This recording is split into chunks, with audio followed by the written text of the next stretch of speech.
Maska e miqësisë, shenjat e fshehta të urrejtjes në marrëdhënie.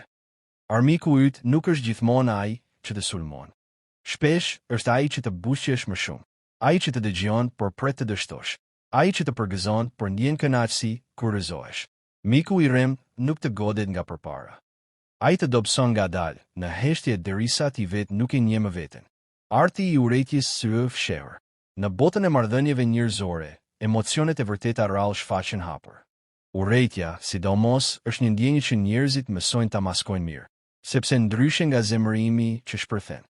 Urrejtja është e ftohtë strategjike dhe e durueshme. Një mik që të urren nuk do të sulmojë drejt për drejt. Ai e kupton se afërsia është arma më e fortë.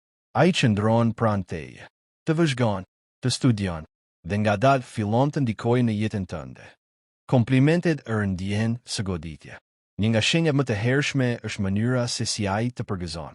Në sipërfaqe gjithçka duket normale. Shumë bukur se prisja nga ty. Ke bërë progres më në fund. Por në thelb këto nuk janë komplimente. Janë goditje të fshehta ndaj vetbesimit tënd. Ky është një mekanizëm klasik. Të ulur ndërsa pretendon se të ngre. Një mik i vërtet të jep komplimente që të forcojnë. Një mik që të urren të jep komplimente që të bëjnë të dyshosh në veten tënde. 2. Mungesa e entuziazmit fitore të të. Vëzhgo reagimin e tij kur ti fiton. A gëzohet sinqerisht? A është energjik? Apo thjesht formalisht i sjellshëm?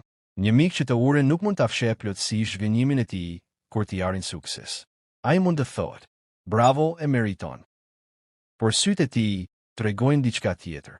Fjalët janë të ftohta.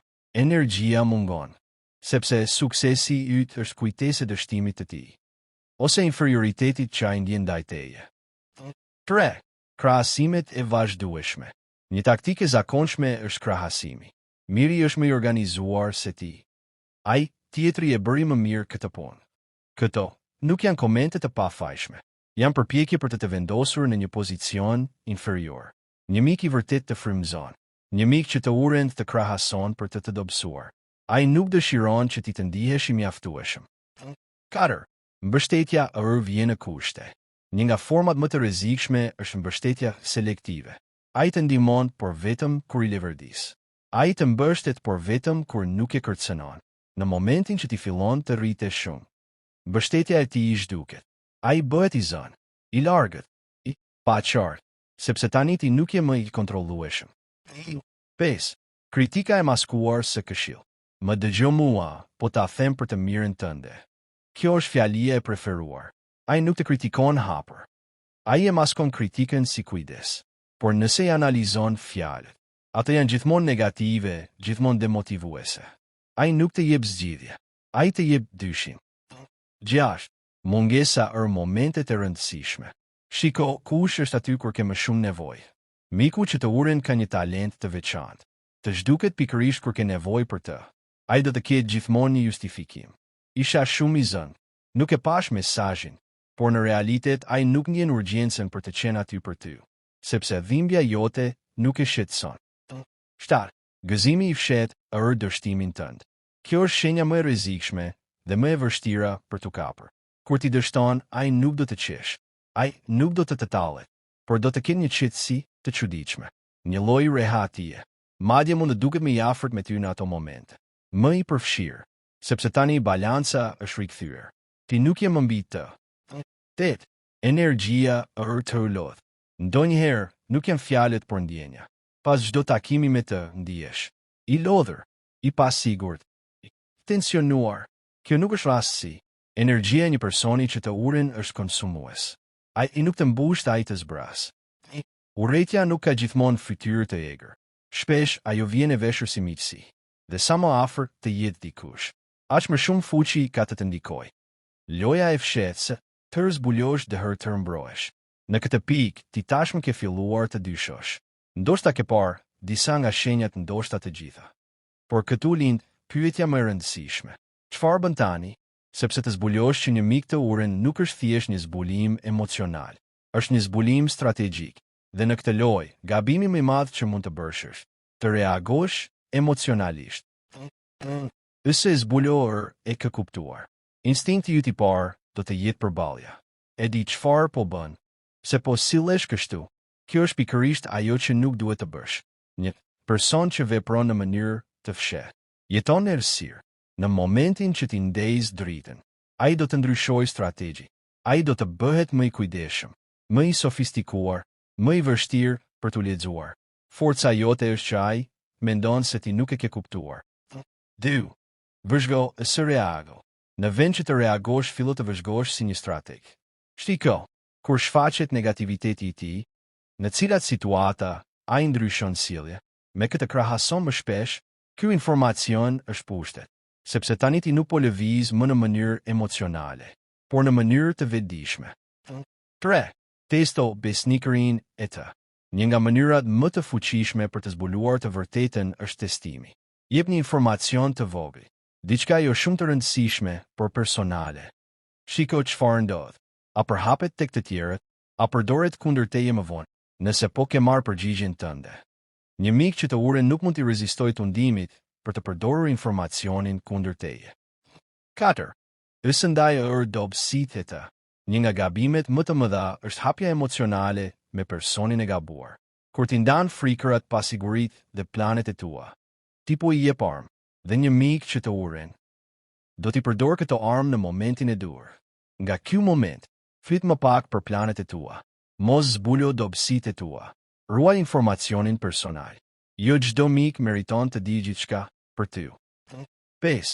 Distanca është strategji e dobësi. Shumë njerëz mendojnë se largimi është shenjë dobësie, por në realitet është një nga lëvizjet më të zgjuara. Nuk ke nevojë për dramë, nuk ke nevojë për konflikt. Thjesht përgjigju moral. Tako më pak. Investo energjinë diku tjetër. Largimi gradual është i padukshëm dhe shumë efektiv. 6. Ësu përpiq të ndryshosh. Një gabim klasik. Të flas me të ndoshta ndryshon. Jo. I person që të urren në heshtje nuk do të ndryshojë sepse ti e kërkon, sepse problemi nuk je ti. Problemi është brenda ti. Zilia, pasiguria, krahasimi dhe këto nuk zhduke me biseda. 7. Krijo një rreth të ri. Kur largon një energji negative, duhet ta zëvendësosh me diçka pozitive. Ndryshe, boshllëku do të tërheq përsëri aty. Gjej njerëz që gëzojnë sinqerisht për ty, të mbështesin pa kushte, të japin energji, jo të ta marrin, sepse në fund, mjedisi yt përcakton nivelin tënd. 8. Kthej situatën o avantazh. Kjo është pjesa më Robert Greene. Në vend që të ndihesh viktim, përdore këtë si avantazh. Tani ti ke mësuar si të lexosh njerëzit, si të dallosh falsitetin, si të mbrosh veten, dhe kjo të bën më të fortë se shumica. 9. Qetësia jote është fuqia jote. Personi që të urren pret reagim, pret dram, pret emocione, por kur ti shndron i qetë, nuk reagon, nuk përfshihesh, ai humbet kontrollin, sepse loja e tij funksionon vetëm nëse ti hyn në të.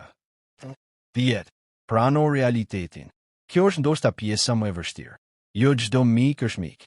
Disa janë kalimtar, mësime ose prova, dhe sa më shpejt ta pranosh këtë, aq më shpejt çlirohesh. Miqësia është një nga lidhjet më të forta, por edhe një nga më të rrezikshmet kur është e rreme, sepse armiku që të njeh nga afër ka akses në gjithçka, por tani ti nuk je më i verbër. Ti shet, ti kupton, dhe mbi të gjitha ti kontrollon veten.